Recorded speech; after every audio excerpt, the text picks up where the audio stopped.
que va a regular un montón de órganos que ustedes van a ver luego en UTI 5 y en UTI 6, y es parte del encéfalo, está ubicado dentro del sistema nervioso central, y es la parte del encéfalo que controla a todos estos órganos que están dispersos por todo el cuerpo. ¿Ya? La más parte del encéfalo son los núcleos grises, que brevemente los vamos a nombrar, pero no vamos a entrar en su estructura y su función porque excede a los conocimientos del curso. Luego de esta clase, tienen una actividad en el campo para poder realizar, que la idea es que dividirnos en grupitos, en cuartos, como dice el Zoom, y que trabaje y luego poner en común la información. ¿Bien? La biografía de la clase de hoy la van a poder encontrar en cualquiera de los libros que ustedes ya vienen utilizando, ya los conocen. En cualquiera de ellos está bastante completa, no hay eh, grandes diferencias. Esta hipófisis, si bien pertenece al sistema nervioso central, también pertenece al sistema endocrino. Vamos a ver que la hipófisis tiene un doble desarrollo embrionario para poder comprender su anatomía y su fisiología. Tenemos que entonces comprender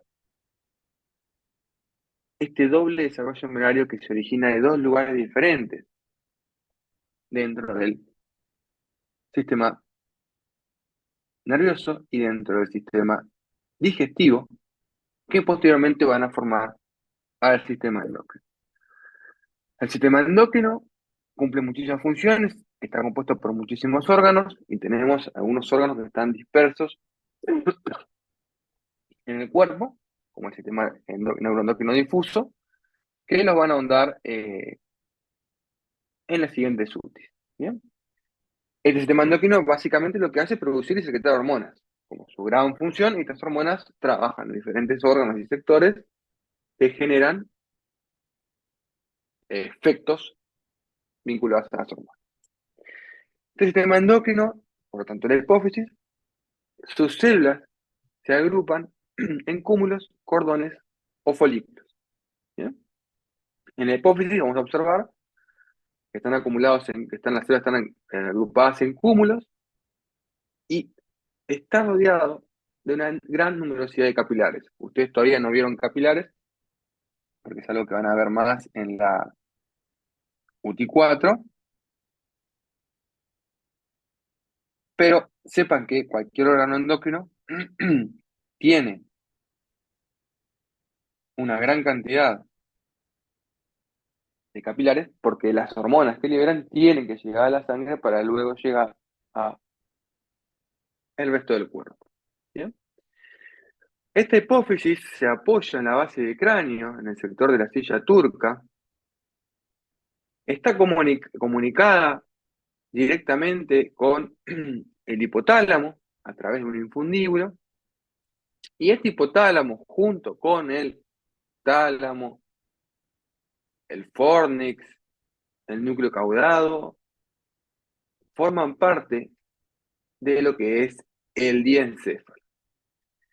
Esta estrecha comunicación de la hipófisis con el hipotálamo es sumamente importante desde el punto de vista funcional. Por lo tanto, existe un estrecho vínculo donde se forma el eje hipotálamo hipoficiario. Esta hipófisis está directamente conectada, anatómica y funcionalmente, con el hipotálamo, y este hipotálamo va a ser el centro regulador de la hipófisis. Tenemos a la hipófisis como gran glándula maestra del cuerpo humano que regula, como pueden ver aquí, un montón de órganos. ¿Bien? Pero a su vez, esta hipófisis es regulada por el hipotálamo, como vamos a ver más adelante. Este hipotálamo, que pertenece al diencéfalo y contiene, obvio, que grupos neuronales, porque estamos hablando que, estamos viendo el sistema nervioso central. Entonces, este hipotálamo contiene una gran cantidad de neuronas. Varios tipos de neuronas, histoquímicas, sinápticas, desarrolladoras, filogenéticas, etcétera, que cumplen diferentes funciones y que emiten axones hacia la hipófisis. Estos axones que emite las neuronas hipotalámicas hacia la hipófisis, en su gran mayoría son amielínicos, no contienen mielina. Aquí tenemos una imagen de encéfalo, donde podemos ver la neocorteza, la arquicorteza aquí en el arquicerebelo, la parte del arquicórtex, o sea, el nombre ahora, arquicerebelo, no tengo el nombre. Los núcleos griselados, tercer ventrículo, ya lo han visto, tercer ventrículo, ventrículos laterales, núcleo tálamo, el núcleo caudado. Más hacia abajo, ya comenzando con lo que sería el acueducto de Silvio, tenemos al hipotálamo y más hacia abajo al hipófisis. Esta relación hipotálamo-hipófisis funciona como un sistema de retroalimentación.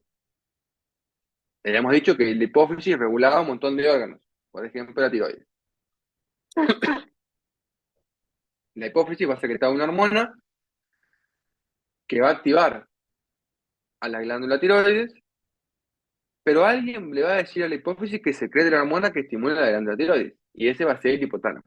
Entonces el hipotálamo libera una hormona, o una señal sináptica, dependiendo del caso, que la hipófisis le dice regula una hormona que regule la tiroides. La hipófisis lo hace, libera una hormona, y la tiroides produce una hormona que regula un órgano, una función celular, lo que sea.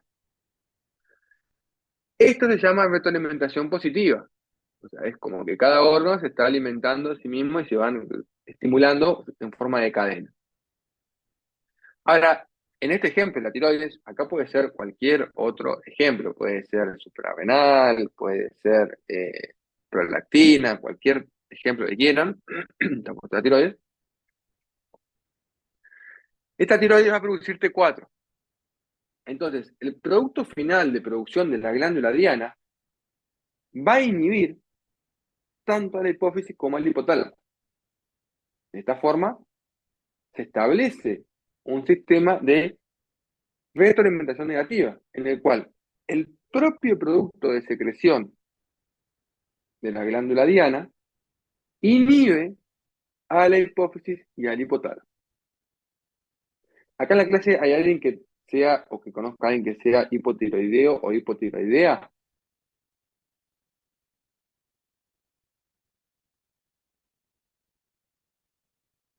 Bueno, supongamos que conocemos a alguien que toma T4 y que tiene disminución de la hormona de T4 en sangre. Esa disminución de la hormona de T4 en sangre puede ser por varios motivos. Motivo número uno, glándula tiroides no está funcionando. La hipófisis la estimula, glándula tiroides no funciona. Es una opción. Segunda opción, la hipófisis no funciona. La glándula tiroides está pleno, la hipófisis no libera su hormona de secreción, por algún motivo, no estimula la glándula tiroides, no hay T4.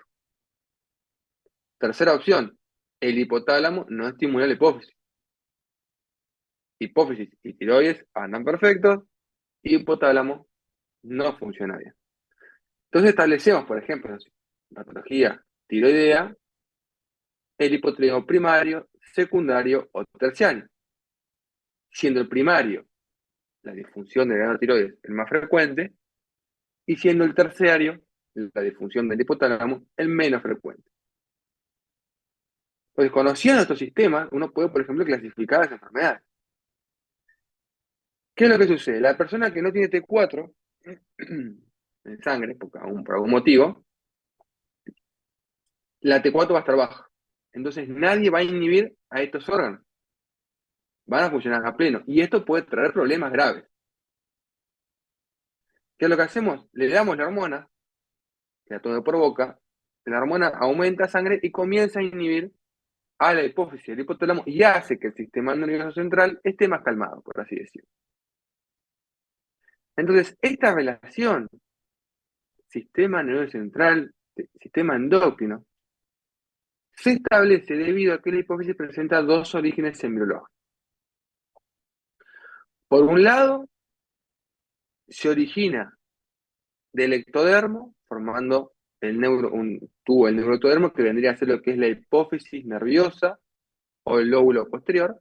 Y por otro lado, de la orofaringe primitiva, de la bolsa de Rathke, se establece la adenohipófisis que forma parte del tejido glandular. Estos dos sectores del órgano se fusionan entre sí para dar origen a la hipófisis, tal cual la conocemos. Debido a esto, a que tiene un origen ectodérmico y un origen endodérmico, es que la hipófisis tiene dos tipos de tejido, un tejido nervioso y un tejido glandular. Y por supuesto que está estrechamente conectado con el sistema nervioso central a través del infundíbulo donde pasan las fibras del hipotálamo, debido a que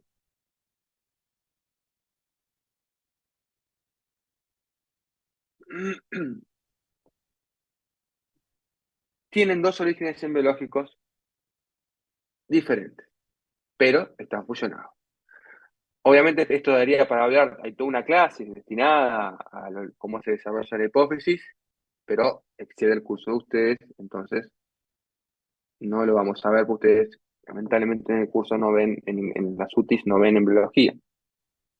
Pero brevemente, para poder comprender la anatomía de la hipófisis, tenemos que comprender el desarrollo embriológico y por qué es que tiene dos sectores diferentes, porque provienen de tejidos y sectores diferentes del cuerpo.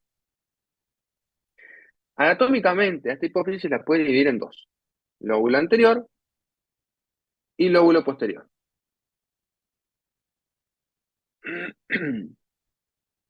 El lóbulo anterior pertenece a la adenohipófisis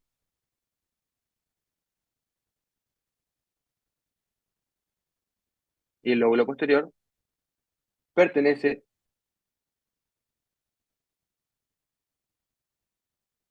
a la neurohipófisis. Lo mismo que estamos viendo acá, lo estamos viendo acá, pero esto es una imagen real, esto es un sketch. El lóbulo anterior o adenohipófisis presenta tres sectores: una par distal, acá podemos ver el mismo esquema, una par distal, una parte intermedia y una par tuberalis. El lóbulo posterior o neurohipófisis presenta un infundíbulo y una pars nerviosa. En el lóbulo anterior o adenohipófisis, la parte distal es el sector más voluminoso de la hipófisis, mientras que la parte intermedia es el sitio de conexión, si quieren, entre la adeno y la neurohipófisis, y la parte tuberalis es quien rodea el infundíbulo, que es el sector de la neurohipófisis por el cual se conecta la hipófisis con el hipotálamo. En este infundíbulo se encuentran los axones amilímicos de las neuronas del hipotálamo. Y la parte nerviosa va a contener las terminales axónicas de este hipotálamo, de estas neuronas hipotalámicas también. Esta conexión, sistema nervioso central, hipófisis, es tan importante y a su vez la hipófisis como órgano regulador maestro de otros órganos es tan importante que presenta una doble irrigación. Está compuesta por una arteria hipofisiaria superior y una arteria hipofisiaria inferior. Esto colabora con que nunca le falte sangre a la hipófisis. La arteria hipofisiaria inferior, perdón, va a venir las carótidas, mientras que la superior va a venir el polígono de Willis, todos elementos que se han visto en la UTI2. Por lo tanto, de esta forma se garantiza que por dos grandes irrigaciones neuronales o encefálicas llegue sangre al hipófisis, por arriba y por abajo. Y a su vez, entre el hipotálamo y la hipófisis existen plexos de comunicación arteriovenosos que se denominan sistemas porta. Ustedes tal vez habrán visto a un sistema porta, que es el sistema hepático portal, que tiene la vena porta, que comunica un lecho digestivo con un lecho glandular, como es el hígado. Cuando hay una anatomía, según hablaron de ello, que la porta proviene de todo el sistema intestinal digestivo y comunica con el hígado, que es una glándula. Esto es un sistema porta, comunicación arteriovenosa de dos órganos diferentes o dos sistemas diferentes. Acá estamos viendo lo mismo, una comunicación arteriovenosa entre dos sistemas diferentes, uno glandular y otro nervioso. Entonces se establece el sistema porta hipotálamo hipofisiario que comunica estrechamente al hipotálamo con la hipófisis.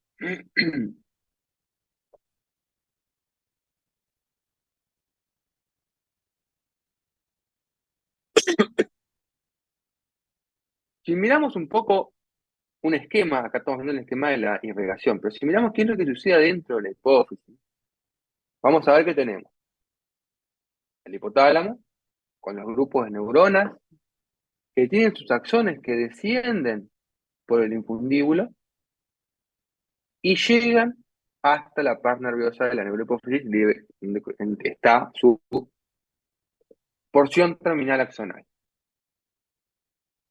Mientras que si miramos la hipófisis, podemos observar que en la parte distal abundan los cúmulos de sebo.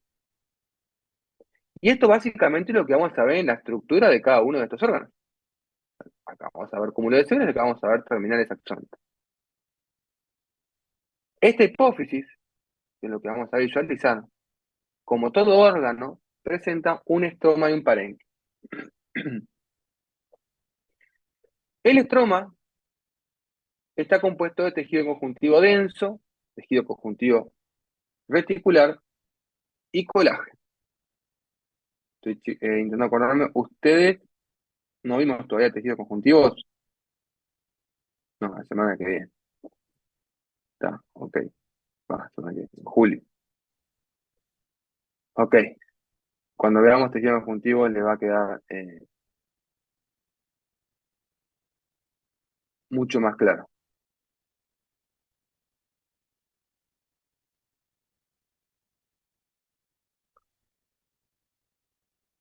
Esta hipófisis está recubierta por una cápsula, tejido conjuntivo.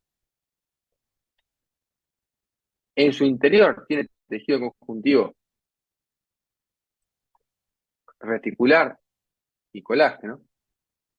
Y vamos a encontrar un tipo de células, que son las células folículo estrelladas, que tienen función de sostén. Estas células que pueden ver aquí, que se llaman folículos estrellados porque están dentro de los folículos celulares y tienen forma de estrella, no se suelen colorear con las tinciones habituales. Esta tinción está utilizando inmunohistoquímica. Pueden ver que se utiliza una proteína nexina y nestina para evidenciar estas células. Y aparte de, eso, de ser células de sostén, o sea, no tienen función hormonal, sino que son células de sostén, transmiten señales y comunican el lóbulo anterior con el lóbulo posterior y tienen función inmunitaria al presentar función fagocítica.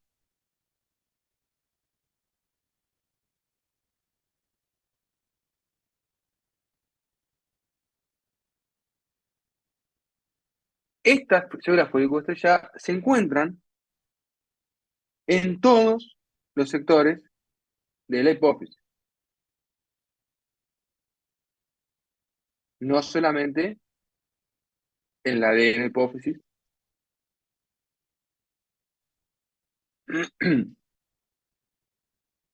o en la neurohipófisis, sino que se encuentra en toda la hipófisis, en todos los sectores de la hipófisis.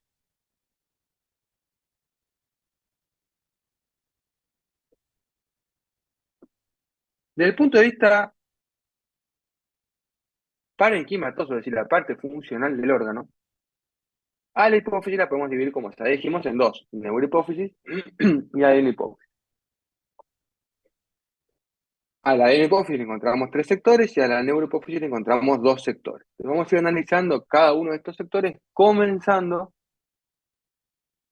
por la parte distal de esta adenopófisis. La parte distal sería este sector más voluminoso que aparece aquí. La flecha roja señala la cápsula, la flecha azul señala la parte intermedia, y acá encontramos a la neurohipófisis. Esta parte distal contiene células organizadas en cúmulos. Como pueden ver acá, están agrupaditas en cúmulo. Y por supuesto que están rodeadas de capilares, como marcan las flechas azules. Encontramos células que se colorean y células que no se colorean. Esas células que se colorean se denominan acidófilas si son rosaditas o basófilas si son violetas. Y las que no se colorean, como marca la punta de flecha, son células cromófogas que no se colorean. ¿Por qué cromófogas? Cromo viene de color, fobo viene de fobia, entonces fobia de color, no se colorea. Y las que se colorean, que eran las basófilas y las acidófilas, se denominan cromófilas. Cromocolor, filoafinidad. Recordemos que dentro de las cromófogas vamos a encontrar a las células folículo estrelladas, que ya dijimos anteriormente que no se colorean. Ahora, estas células acidófilas y basófilas se denominan así porque se colorean con una tinción de hematoxina y eosina. Pero, a su vez,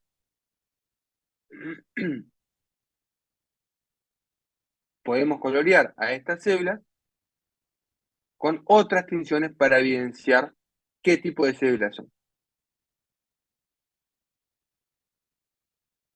Si utilizamos la tinción de Paz, que evidencia glucoproteínas, vamos a observar que dentro de las cromófilas, las acidófilas son Paz negativas, es decir, no se colorean con Paz, y las basófilas sí se colorean con Paz. ¿Qué quiere decir esto?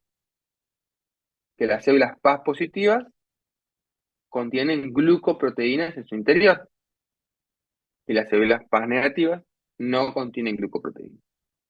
Por lo tanto, las células basófilas en su interior tienen glucoproteínas. Otra coloración que se puede usar en la hipófisis es el ASAN, donde las células acidófilas, por su carácter más ácido, se van a observar rojas y las células basófilas se van a observar más azules. Por supuesto que las células cromófogas se siguen sin colorear sin importar la tensión, es algo que se mantiene. Entonces acá claramente pueden observar, perdón que no dije acá, tenemos células Paz positivas y células Paz negativas y células que no se colorean. Que solo veo el núcleo. Aquí tenemos células rojas y células azules y células que no se colorean. Otra tinción que se puede utilizar es la tinción de Orange G, donde las acidófilas van a ser Orange G positivas y las basófilas van a ser Orange G negativas. Por lo tanto, combinando estas tinciones, uno puede saber qué tipo de célula estamos observando. ¿Por qué? Porque en la hipófisis, si bien es adecuado decir células acidófilas, basófilas, nosotros habíamos dicho que la hipófisis se encargaba de secretar una gran cantidad de hormonas. Ahora, con solamente acidófila y basófila no sabemos cómo estas hormonas, qué tipo de hormonas secretan estas células, no tenemos ni idea. Entonces debemos de combinar estas correlaciones para poder establecer los diferentes tipos celulares. Porque dentro de la hipófisis encontramos varios tipos celulares. Dentro de las células acidófilas encontramos a las lactotropas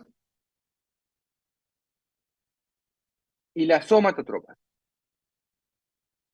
Las lactotropas son células que secretan prolactina, que por supuesto estimulan la glándula mamaria para la producción de lactancia. Y las células somatotrofas secretan la hormona de crecimiento que estimula los huesos, los músculos, etc.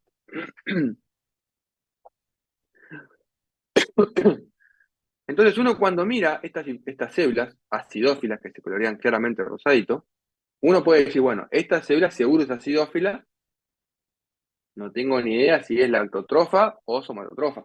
No lo puedo saber.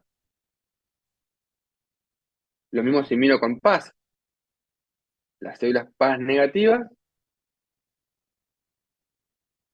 claramente van a ser lactotrofas o somatotrofas, pero no puedo saber cuáles son. Si miro con ASAN, las células rojas lo mismo, y si miro con ORANG, las células ORANG positivas, lo mismo. ¿Qué es lo que tengo que hacer para poder diferenciar cuál de estas células acidófilas es una lactotrofa o una somatotrofa? Tengo que utilizar una opción inmunohistoquímica, donde yo marco, por ejemplo, antígeno contra la prolactina, entonces se me van a colorear solamente las células lactotrofas. O donde marco antígeno contra la hormona de crecimiento y se me van a colorear solamente las células que tienen hormona de crecimiento. La otra opción es mirar estas células de microscopía electrónica. Cuando uno mira estas células en microscopía electrónica, va a ver que, dado que secretan hormonas, contienen gránulos de secreción.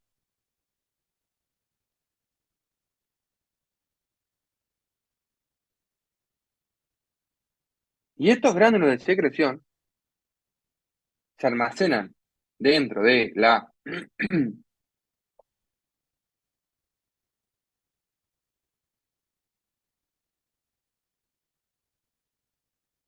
célula como vesículas. Las células somatotrofas van a tener gránulos abundantes y esféricos, mientras que las células lactotrofas van a tener escasos gránulos esféricos y una gran cantidad de retículo endoplásmico liso. Esto se debe a que la prolactina es una hormona que contiene, de hecho, es como un corticoide, contiene muchos lípidos, entonces la célula necesita de lípidos para poder formar esta hormona y almacenarla, y los lípidos se forman en el retículo endoplásmico liso. En el rugoso hacía proteínas, el liso hace lípidos. Ustedes no profundizaron en el liso en la última, porque está fuera del programa. Entonces, podemos diferenciar qué tipo celular son, si son lactotrofas o somatotrofas, siempre y cuando miremos las células con inmunohistoquímica o con microscopía electrónica de transmisión. Si lo miramos con microscopía óptica, con diferentes tipos de tinciones, solamente podemos diferenciar si son acidófilas, PA negativas, rojas, etc. Lo mismo sucede con las basófilas. Las basófilas son células PAS positivas que se colorean con azul, y tenemos tres tipos de basófilas. Las corticotropas, que secretan la propia melanocortina, que se divide en dos y forma la adrenocorticotropina y la hormona estimulante de melanocitos. Luego tenemos la gonadotropa, que secreta la hormona leutinizante y la hormona folículo estimulante. Y por último tenemos la tirotropa, que secreta la hormona estimulante de la tiroides. Estas hormonas van a ser clave luego en UTI6 y en UTI5. Obviamente, con HIV podemos diferenciar claramente las células basófilas, lo mismo con PAS, lo mismo con el ASAN o con el ORANG, pero para saber si las basófilas son corticotropas o nodotropas o tirotropas, tenemos que utilizar inmunohistoquímica o mirar las células a microscopía electrónica. Las tirotropas presentan glándulos pequeños y esféricos, como pueden ver acá, y las gonadotropas presentan pequeños glándulos esféricos con abundante retículo endoplásmico liso de nuevo. ¿Por qué? Porque la LH y la FSH son hormonas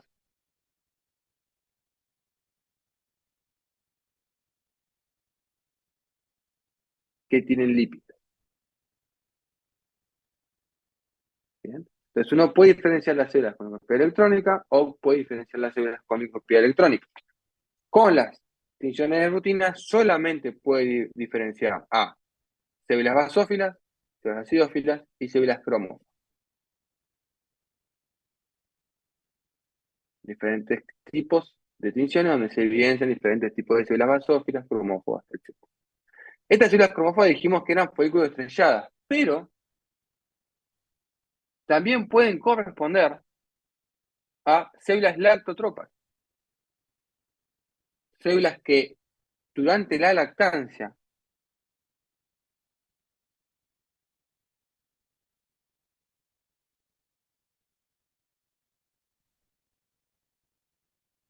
se van a llenar de glándulas de secreción para la prolactina, se van a liberar para aumentar o estimular a esta glándula mamaria y se van a vaciar de contenido. Al vaciarse de contenido, no se van a colorear y van a quedar como células cromóforas. Acá en esta tablita que aparece en el libro van a poder encontrar las principales características y diferencias entre cada una de las células que venimos comentando.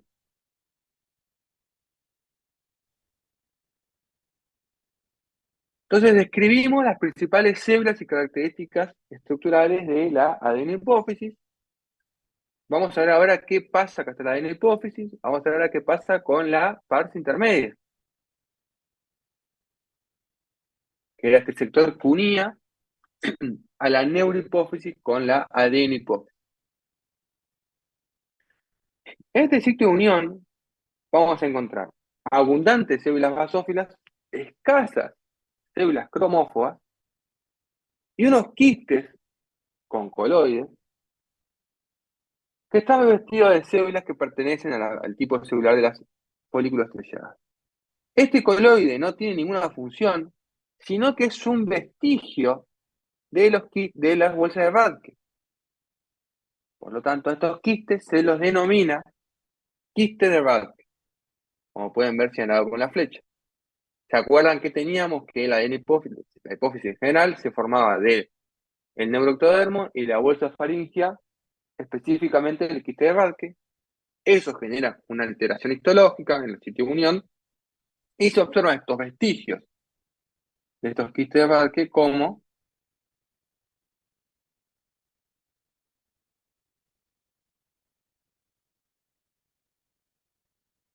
vesículas, no son, no sé la palabra, congregaciones epiteliales cúbicos simples con coloide en su interior. Este coloide no tiene ninguna función particular.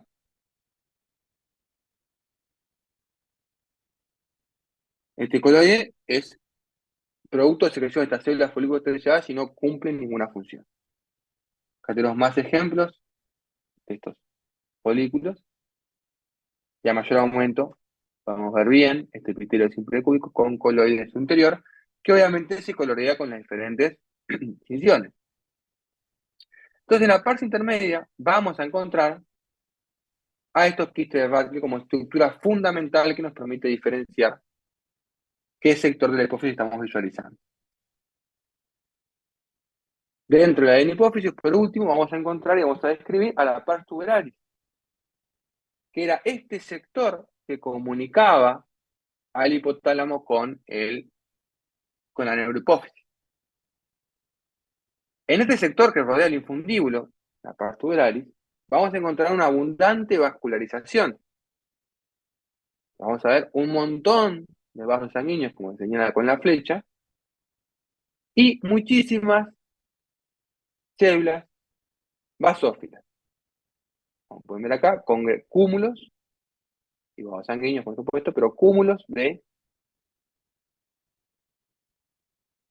células basófilas. Recordemos que estas células basófilas eran las gonadotropas, las tirotropas y las corticotropas. Entonces vimos los principales componentes de la adenohipófisis: lóbulo anterior, adenohipófisis, par distal, pars intermedia y pars tuberalis. Vamos entonces a meternos al análisis de la neurohipófisis, que tiene un origen embriológico completamente diferente a la ADN hipófisis.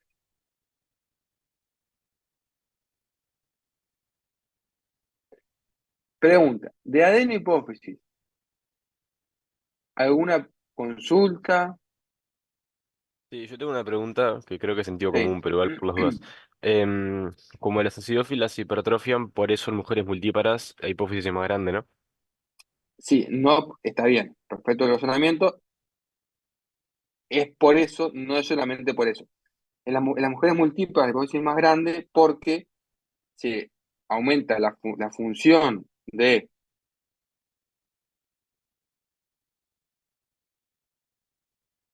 las lactotrofas y eso genera que la hipófisis demande mayor cantidad de nutrientes y oxígeno, por lo cual el sistema aporta hipofisio se ingurgita, entonces hace que la hipófisis sea más grande. Durante el embarazo la hipófisis crece de tamaño. De hecho, hay una patología, que no me acuerdo el nombre específico de quién la descubrió, pero es que crece tanto la glándula, la vascularización de la glándula tiroides que no se acompaña, perdón, crece tanto la glándula en el embarazo que no se acompaña de un crecimiento de la vascularización y cuando crece mucho tejido y poco vaso, el tejido empieza a sufrir isquemia.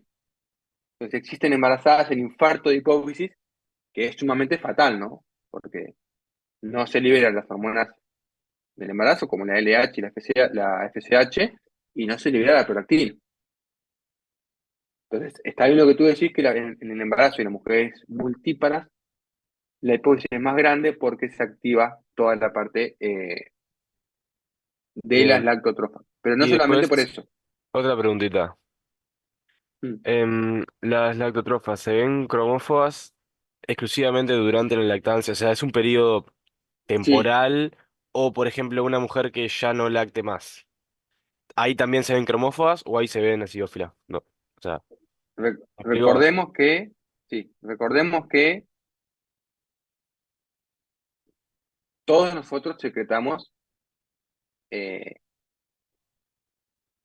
prolactina, hombres y mujeres, en ausencia o presencia de embarazo. El tema es que hay embarazo en mayor cantidad.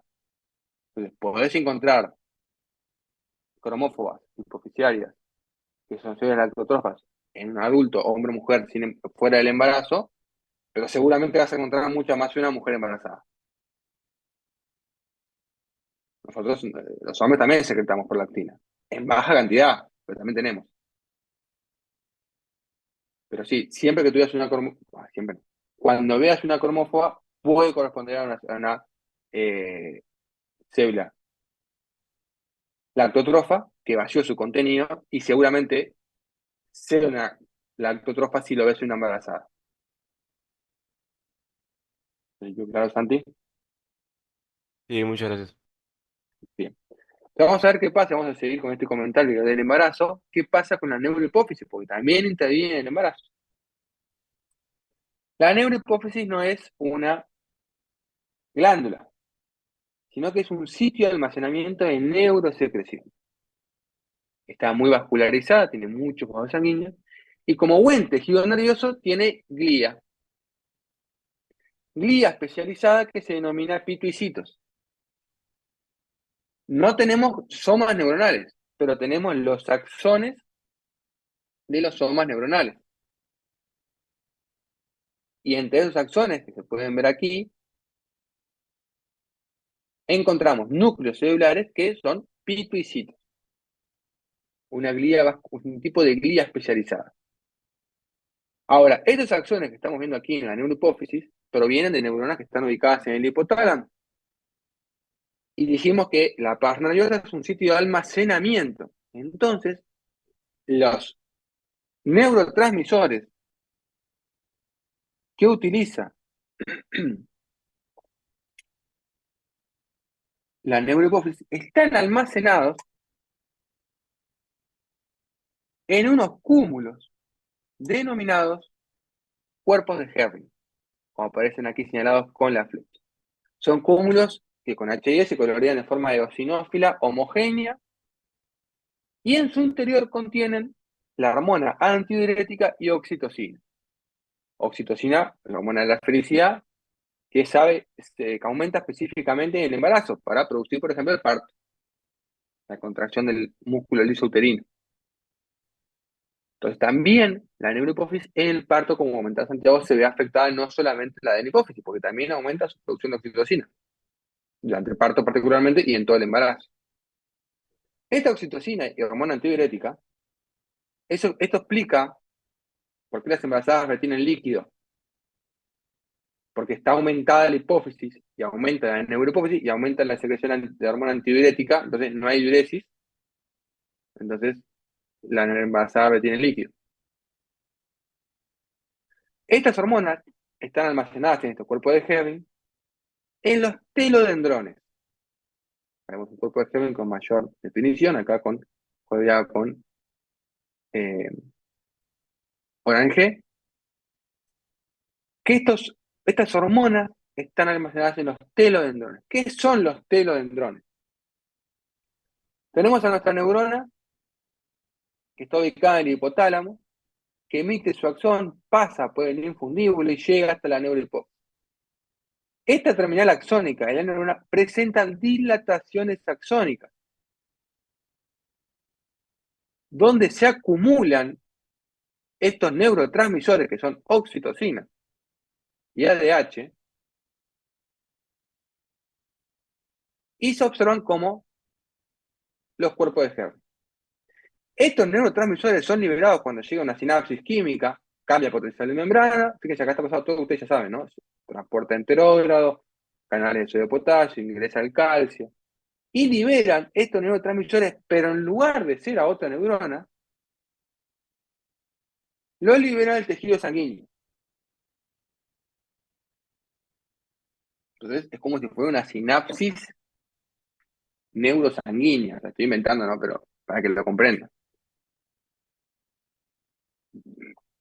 Los cuerpos de Henry, que son estos almacenamientos de vesículas, se pueden visualizar en microscopía electrónica, que podemos ver un núcleo de una célula endotelial, un núcleo de un pituicito, vaso sanguíneo, célula endotelial, y estos telodendrones, que contienen una gran cantidad de vesículas en su interior, donde tenemos a la oxitocina y al ADH.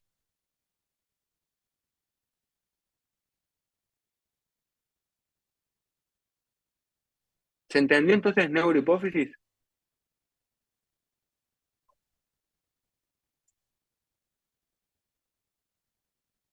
Me contestan porque o murieron, o supongo que sí. Acá en este cuadro, que lo vamos a retomar, sí, en UTI 6 tal vez, pero lo tendrían que retomar en UTI 5, con quien lo vean, tenemos a la hipófisis anterior y posterior las hormonas que secreta cada una de estas sectores glandulares. Ustedes lo que tienen que pensar es qué hormona secreta qué célula, perdón, qué célula secreta qué hormona, dónde actúa la hormona, en qué órgano, y qué función tiene. Esto es como que engloba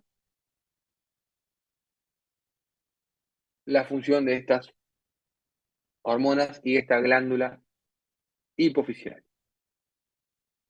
¿Dudas, preguntas de hipófisis? Sí, tengo una pregunta. Sí. La neurohipófisis solo secreta ADH y oxitocina, ¿no? Sí. ¿Y las otras que son automáticas?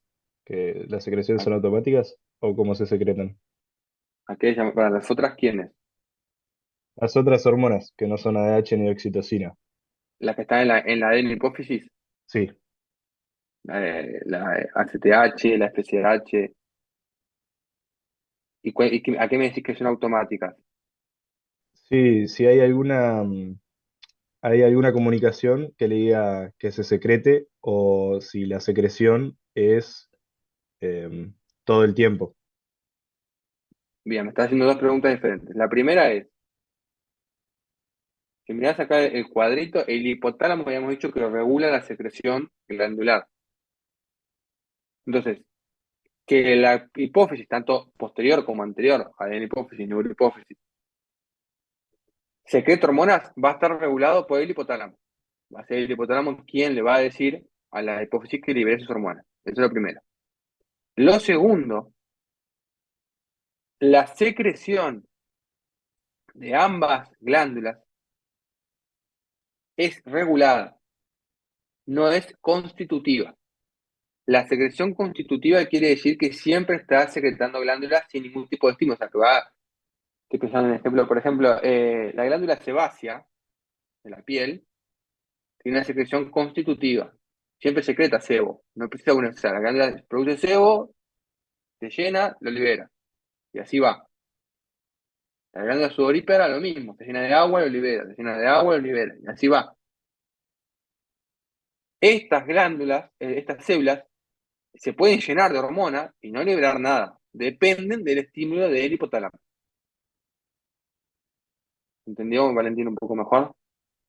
Sí, y en el hipotálamo, ahí sí, hay como neuronas que están comunicando para la secreción, Exacto, ¿no? son neuronas que están en el hipotálamo que liberan su contenido al tejido sanguíneo, como lo hace la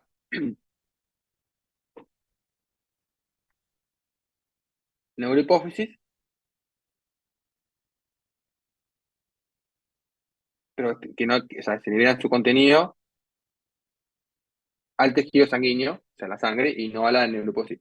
Las hormonas, la TRH, por ejemplo, que estimula la secreción de TSH por parte de la hipófisis, que es el ejemplo que hemos visto al inicio de la clase, esa TRH es liberada por neuronas que están en el hipotálamo, pero es liberada a la sangre.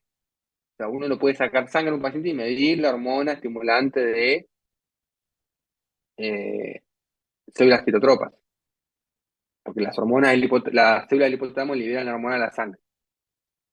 Al igual que sucede con las neuronas que están en la neurohipófisis, donde la ADH y la oxitocina son liberadas directamente de la sangre. Entonces, las hormonas que estimulan a la hipófisis, a la adenohipófisis,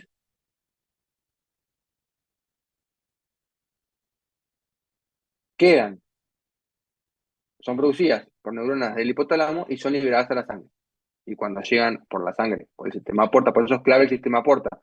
Porque el sistema porta lo que hace es que cuando estas hormonas son liberadas en el hipotálamo, en lugar de tener que viajar hasta el corazón y luego por la aorta, para la carótida, llegan directamente a través del sistema porta.